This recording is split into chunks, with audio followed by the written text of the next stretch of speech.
بسم اللہ الرحمن الرحیم۔ وظائف کا جہاں کے معزز اور پیارے ناظرین، السلام علیکم۔ ناظرین، ہم امید کرتے ہیں کہ آپ خیریت سے ہوں گے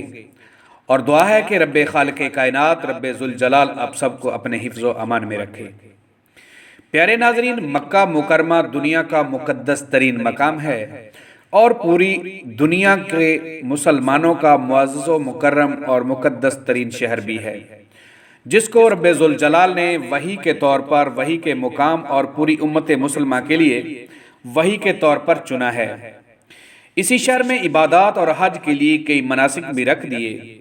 اور یہ پوری دنیا میں آباد تقریباً 1 ارب سے زائد مسلمانوں کے لیے مقدس اور محبوب ترین مقام ہے۔ اس کے ساتھ ساتھ اس کی فضا، آب و ہوا روحانیت سے بھری ہوئی ہے اور پرمعطر ہے۔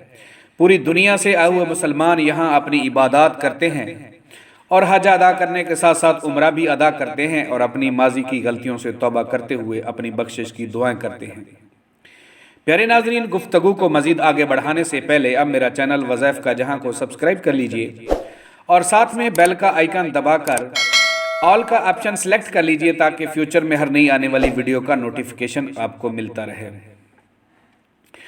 پیارے ناظرین، 2 دن پہلے سعودی حکومت کی جانب سے نماز عشاء کے بعد خانہ کعبہ سے متصل مقام کو زائرین سے خالی کروا کر بند کر دیا گیا۔ اس کے بند کرنے سے اس کے نتیجے میں پوری دنیا میں ایک سوشل میڈیا پر ایک ایسا طوفان چلا، اس خبر کو جنگل میں آگ کی طرح پھیلا دیا گیا کہ مطاف میں ہونے والا طواف روک دیا گیا ہے اور اس کو یہ کہا جانے لگا کہ یہ قیامت کی نشانیوں میں سے ایک قیامت کی نشانی ہے۔ پیارے ناظرین، خانہ کعبہ کو زائرین کے لیے بند کرنے کی خبر پر دنیا بھر کے سوشل میڈیا پر بھی اس حوالے سے لوگ مختلف طریقے سے دکھی اور پریشان نظر آئے۔ اس کے بعد دنیا بھر میں افسردگی کا ماحول بن گیا، کیونکہ یہ تاریخ میں ایسا پہلے کبھی ہوا ہی نہیں کہ کبھی ایسا وقت آیا ہو کہ خانہ کعبہ کا طواف روک دیا گیا ہو اور مسجد حرام کو بند کر دیا گیا ہو۔ لیکن دوستو، یہ کرونا وائرس کی وجہ سے سعودی حکومت کو مجبوراً یہ اقدامات کرنے پڑے، جس کی وجہ سے حرم اور مسجد حرام کو بند کرنا پڑا۔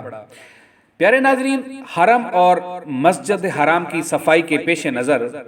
سعودی محکمہ صحت نے مسجد حرام کی بالائی منزل پر زائرین کو طواف کی اجازت دی۔ سعودی محکمہ صحت کی عملہ نے کرونا وائرس کے خطرہ کے پیش نظر مسجد الحرام اور مطاف کے ارد گرد صفائی اور اس کے پورے حصے میں سپرے کیا اور اس کے صفائی اور سپرے کی تصاویر سوشل میڈیا پر بھی گردش کرتی رہی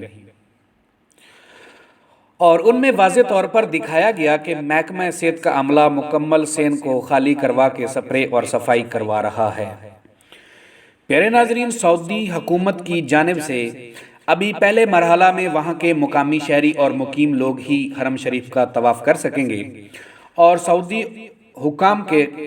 کہنا ہے کہ احرام والے زائرین کے داخلہ پر فی الحال پابندی رہے گی۔ سعودی حکومت نے پہلے ہی مسلمانوں کے مقدس شہروں مکہ اور مدینہ میں غیر ملکیوں کے داخلہ پر پابندی عائد کر رکھی ہے، لیکن کرونا وائرس کے خطرات کے پیش نظر سعودی محکمہ صحت نے اپنے شہریوں کے لیے بھی عمرہ کی ادائیگی کے لیے عارضی طور پر پابندی عائد کر رکھی تھی۔ سعودی حکومت نے کرونا وائرس کو روکنے کے لیے تقریباً 25 سے زائد ممالک کے غیر ملکیوں اور روایتی سیاحوں کے لیے بھی مقامات کو بند کر دیا ہے۔ پیارے ناظرین، آپ کو بتاتے چلیں کہ سعودی عرب میں کرونا وائرس کے 5 واقعات رپورٹ ہو چکے ہیں، اس لیے ابھی یہ واضح نہیں ہے کہ باہر سے آنے والے زائرین کو مقدس مقامات تک جانے کی اجازت کب ہوگی۔ رب ذوالجلال، رب خالق کائنات سے دعا ہے کہ وہ امت مسلمہ کے تمام مسلمانوں کو ہر قسم کی آفات سے بچائے رکھے اور اپنے اس مقدس مقام کو تا قیامت آباد رکھے۔ پیارے ناظرین، یہ تھی اس حوالے سے کچھ معلومات جو آپ دوست احباب تک ہم نے پہنچائی۔ پیارے ناظرین، اسی کے ساتھ اجازت دیجیے، ملتے ہیں ایک اور نئی ویڈیو کے ساتھ، تب تک کے لیے اللہ نگہبان۔